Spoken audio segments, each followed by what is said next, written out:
Living will എന്ന medical വിൽപത്രത്തെക്കുറിച്ച് Kollam government medical college principal doctor B Padmakumar സംസാരിക്കുന്നു. മരണശേഷം ഒരു വ്യക്തിയുടെ സ്ഥാവര ജംഗമ വസ്തുക്കൾ അനന്തരാവകാശികൾക്ക് എങ്ങനെ കൈമാറണമെന്ന് എഴുതി വെക്കുന്ന രേഖയാണല്ലോ വിൽപത്രം. മരണാനന്തരം വസ്തുവകകൾ കൈമാറാനും വിതരണം ചെയ്യാനുമുള്ള നടപടികളിലെ അവ്യക്തത നീക്കം ചെയ്യാനും തർക്കങ്ങൾ ഒഴിവാക്കാനും വിൽപത്രം സഹായിക്കുന്നു. കൂടാതെ പരേതന്റെ ആഗ്രഹമനുസരിച്ച് വസ്തുവകകൾ അനന്തരാവകാശികൾക്ക് വിതരണം ചെയ്യാനും വിൽപത്രം ഉപകരിക്കുന്നു. ജീവിതാന്ത്യ ചികിത്സ എങ്ങനെ വേണമെന്നും എങ്ങനെ ആയിരിക്കരുതെന്നും രേഖപ്പെടുത്തുന്ന നിയമപരമായ പ്രമാണമാണ് ലിവിംഗ് വിൽ അഥവാ അഡ്വാൻസ്ഡ് മെഡിക്കൽ ഡയറക്റ്റീവ്. ഒരു വ്യക്തിക്ക് രോഗം മൂലമോ അപകടത്തെ തുടർന്നോ സുബോധത്തോടെ തീരുമാനമെടുക്കാൻ കഴിയാതെ വരുന്ന ഗുരുതരാവസ്ഥയിൽ ചികിത്സ എങ്ങനെ വേണം അല്ലെങ്കിൽ എങ്ങനെ വേണ്ട എന്ന് മുൻകൂട്ടി തീരുമാനിക്കാനും രേഖപ്പെടുത്താനും ലിവിംഗ് വിൽ സഹായിക്കുന്നു. ജീവിതാന്ത്യ ചികിത്സ സംബന്ധിച്ചും മൃതദേഹം കൈകാര്യം ചെയ്യുന്നത് സംബന്ധിച്ചും ഒരു വ്യക്തി തൻ്റെ അഭിലാഷങ്ങൾ മുൻകൂറായി തന്നെ രേഖപ്പെടുത്തി വെക്കുന്നതുകൊണ്ട് ബന്ധുക്കൾക്കും ചികിത്സിക്കുന്ന ഡോക്ടർമാർക്കും ജീവിതാന്ത്യ ചികിത്സ സംബന്ധിച്ചും തുടർ നടപടിക്രമങ്ങൾ സംബന്ധിച്ചും ഉണ്ടാകാനിടയുള്ള ആശയക്കുഴപ്പങ്ങൾ ഒഴിവാക്കാൻ ലിവിംഗ് വിൽ സഹായിക്കുന്നു. ജീവൻ രക്ഷാ ഉപകരണങ്ങളുടെ സഹായത്തോടെ മരണം നീട്ടിവെച്ചുകൊണ്ടുള്ള അർത്ഥശൂന്യമായ ചികിത്സ സംബന്ധിച്ച് ബന്ധുക്കൾക്ക് ഉചിതമായ തീരുമാനമെടുക്കാനും ജീവിതാന്ത്യ വേളയിലെ ചികിത്സ കൂടുതൽ സുതാര്യവും സുവ്യക്തവുമാക്കുവാൻ ലിവിംഗ് വിൽ ഉപകരിക്കുന്നു. വസ്തുവകകൾ കൈകാര്യം ചെയ്യാനായി തയ്യാറാക്കുന്ന വിൽപത്രവും ലിവിംഗ് വില്ലും തമ്മിൽ ചില വ്യത്യാസങ്ങളുണ്ട്. വിൽപത്രം ഒരു വ്യക്തിയുടെ മരണശേഷമാണ് പ്രാബല്യത്തിൽ വരുന്നതെങ്കിൽ ലിവിംഗ് വിൽ ഒരു വ്യക്തിക്ക് സുബോധത്തോടെ തീരുമാനമെടുക്കാൻ കഴിയാതെ വരുന്ന അവസ്ഥയിലാണ് പ്രയോജനപ്പെടുന്നത്. വിൽപത്രത്തിൽ മരണം വരെ ഒരു വ്യക്തിക്ക് എപ്പോൾ വേണമെങ്കിലും മാറ്റം വരുത്താമെന്നിരിക്കെ ലിവിംഗ് വില്ലിൽ ഒരാളിന് യുക്തിപൂർവം ചിന്തിച്ച് തീരുമാനമെടുക്കാൻ കഴിയാതെ വരുന്ന സാഹചര്യം ഉണ്ടാകുന്നതുവരെ മാറ്റങ്ങൾ വരുത്തുവാൻ കഴിയും. ജീവിതാന്ത്യ ചികിത്സ സംബന്ധിച്ചും തീവ്രപരിചരണ വിഭാഗത്തിൽ ജീവൻ രക്ഷാ ഉപകരണങ്ങളുടെ സഹായത്തോടെ മരണം വലിച്ചു നീട്ടുന്നത് സംബന്ധിച്ചും മരണാനന്തരം മൃതദേഹം സംസ്കരിക്കുന്നതുമായി ബന്ധപ്പെട്ടുമൊക്കെയുള്ള തർക്കങ്ങളും ആശയക്കുഴപ്പങ്ങളും കൂടി വരുന്ന സാഹചര്യത്തിൽ ലിവിംഗ് വിൽ എന്ന മെഡിക്കൽ വിൽപത്രത്തിന്റെ പ്രാധാന്യവും പ്രസക്തിയും വർദ്ധിച്ചു വരികയാണ്.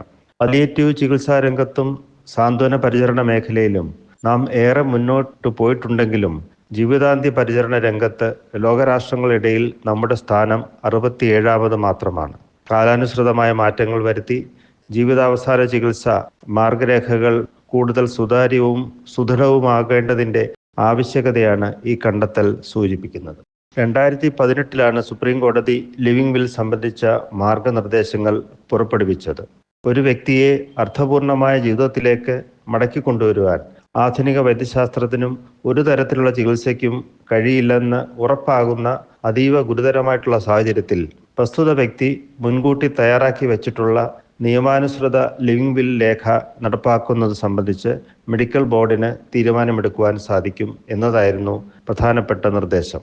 ലിവിംഗ് വിൽ രേഖയിൽ ജുഡീഷ്യൽ ഫസ്റ്റ് ക്ലാസ് മജിസ്ട്രേറ്റ് സാക്ഷ്യപ്പെടുത്തണമെന്നും നിർദ്ദേശമുണ്ടായിരുന്നു. താരതമ്യേന സങ്കീർണമായ നടപടിക്രമങ്ങളായിരുന്നു 2018 സുപ്രീം കോടതിയുടെ മാർഗനിർദ്ദേശങ്ങൾ. എന്നാൽ 2023 പുതുക്കിയ മാർഗനിർദ്ദേശങ്ങളിലൂടെ സുപ്രീം കോടതിയുടെ വ്യവസ്ഥകൾ കൂടുതൽ ലഘൂകരിക്കപ്പെടുകയുണ്ടായി. ജുഡീഷ്യൽ ഫസ്റ്റ് ക്ലാസ് മജിസ്ട്രേറ്റിന് പകരം ഒരു നോട്ടറിയോ അല്ലെങ്കിൽ ഒരു ഗസറ്റഡ് ഓഫീസറോ മാത്രം സാക്ഷ്യപ്പെടുത്തിയാൽ മതിയെന്ന് ഭേദഗതി ഉണ്ടാവുകയുണ്ടായി. 18 വയസ്സ് കഴിഞ്ഞ പ്രായപൂർത്തിയായിട്ടുള്ള ഏത് വ്യക്തിക്കും ലിവിംഗ് വിൽ തയ്യാറാക്കാവുന്നതാണ്. പാലിയം ഇന്ത്യയുടെ സൈറ്റിൽ പോയി കഴിഞ്ഞാൽ ലിവിംഗ് വില്ലിൻ്റെ ഫോം ഡൗൺലോഡ് ചെയ്യുവാൻ സാധിക്കും. വളരെ ലളിതമായി തയ്യാറാക്കിയിരിക്കുന്ന ഫോം പൂരിപ്പിച്ച് 2 സാക്ഷികളെ കൊണ്ട് ഒപ്പിടിപ്പിക്കുകയും ചെയ്യേണ്ടതുണ്ട്. ലിവിംഗ് വിൽ തയ്യാറാക്കിയ വ്യക്തിക്ക് സുബോധത്തോടെ തീരുമാനമെടുക്കാൻ പറ്റാത്ത സാഹചര്യമുണ്ടായാൽ ലിവിംഗ് വിൽ നടപ്പാക്കുന്നത് സംബന്ധിച്ച് ഉചിതമായ തീരുമാനമെടുക്കുവാൻ ഒരു വ്യക്തിയെ പവർ ഓഫ് അറ്റോർണിയായി ചുമതലപ്പെടുത്തുകയും വേണം. പ്രസ്തുത വ്യക്തി ബന്ധുവാകണമെന്നില്ല. എന്നാൽ അടിയന്തര ഘട്ടങ്ങളിൽ കഴിയുന്നതും പെട്ടെന്ന് തന്നെ ബന്ധപ്പെടുവാൻ കഴിയുന്ന വ്യക്തിയായിരിക്കേണ്ടതുണ്ട്. മെഡിക്കൽ ബോർഡിലെ ഡോക്ടർമാരുമായി ആലോചിച്ച് തീരുമാനമെടുക്കുവാൻ കഴിയുന്ന വ്യക്തിയുമായിരിക്കണം പ്രസ്തുത പവർ ഓഫ് അറ്റോർണി. ഈ രേഖ നോട്ടറി അല്ലെങ്കിൽ ഒരു ഗസറ്റഡ് ഓഫീസർ അറ്റസ്റ്റ് ചെയ്യുകയും വേണം. ഇതിൻ്റെ ഒരു കോപ്പി സ്വയം സൂക്ഷിക്കേണ്ടതുണ്ട്. മറ്റൊരു കോപ്പി പവർ ഓഫ് അറ്റോർണിയെ ഏൽപ്പിക്കേണ്ടതുണ്ട്. മൂന്നാമതൊരു കോപ്പി പഞ്ചായത്ത്, മുനിസിപ്പാലിറ്റി അല്ലെങ്കിൽ കോർപ്പറേഷൻ അധികൃതരെയും ഏൽപ്പിക്കണം. വ്യക്തി സുബോധം നഷ്ടമായി തീരുമാനമെടുക്കാൻ കഴിയാത്ത അവസ്ഥ എത്തിയാൽ 2 മെഡിക്കൽ ബോർഡുകൾ കൂടിയിട്ടാണ് അന്തിമ തീരുമാനം ഇക്കാര്യത്തിൽ എടുക്കുന്നത്. ലിവിംഗ് വില്ലിൽ രേഖപ്പെടുത്താവുന്ന ചികിത്സാ രീതികൾ പ്രധാനമായും ജീവൻ രക്ഷാ ചികിത്സാ മാർഗങ്ങൾ സംബന്ധിച്ചാണ്.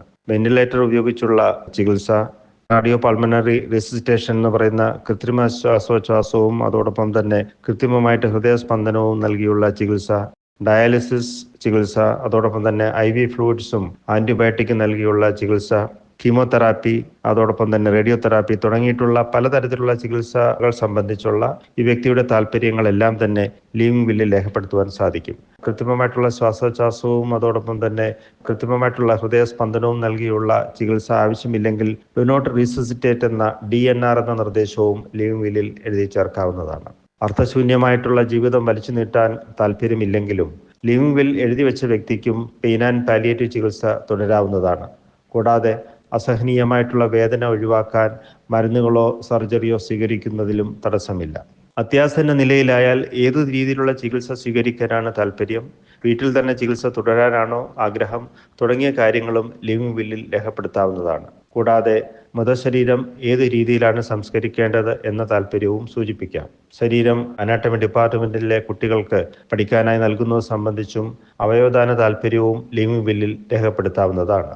ലിവിംഗ് വിൽ എഴുതി വച്ചിട്ടുണ്ടെങ്കിലും ചില ചികിത്സാ മാർഗങ്ങളിലൂടെ അബോധാവസ്ഥയിലായ രോഗിയെ ജീവിതത്തിലേക്ക് മടക്കി കൊണ്ടുവരുവാൻ കഴിയുമെന്ന് ചികിത്സിക്കുന്ന ഡോക്ടർമാർക്ക് ഉത്തമ വിശ്വാസവും ഉറപ്പുമുണ്ടെങ്കിൽ പ്രസ്തുത ചികിത്സ അനുവദിക്കുവാൻ ലിവിംഗ് വിൽ ഒരു തടസ്സമല്ല. രോഗിയുടെ ജീവനും സൗഖ്യത്തിനുമാണ് ഇവിടെ മുൻഗണന.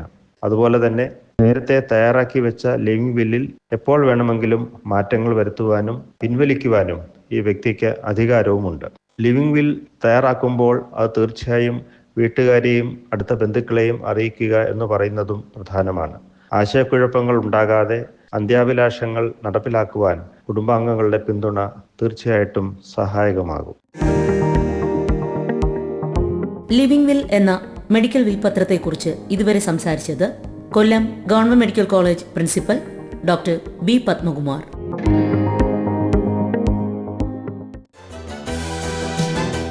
ഈഡിസ് ഈജിപ്തി കൊതുകുകൾ പരത്തുന്ന ഡെങ്കു വൈറസ് മൂലമുണ്ടാകുന്ന രോഗമാണ് ഡെങ്കിപ്പനി. മുതിർന്നവരെയും കുട്ടികളെയും ഒരുപോലെ ബാധിക്കുന്ന രോഗമാണ് ഡെങ്കിപ്പനി.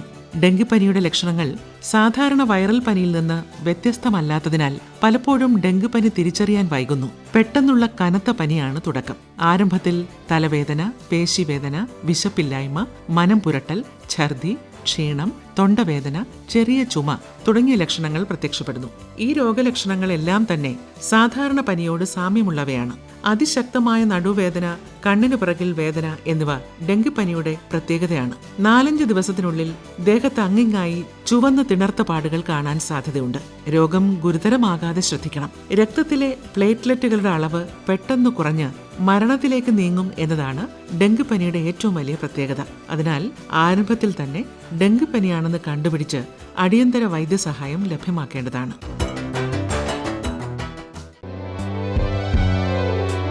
പ്രകാശധാര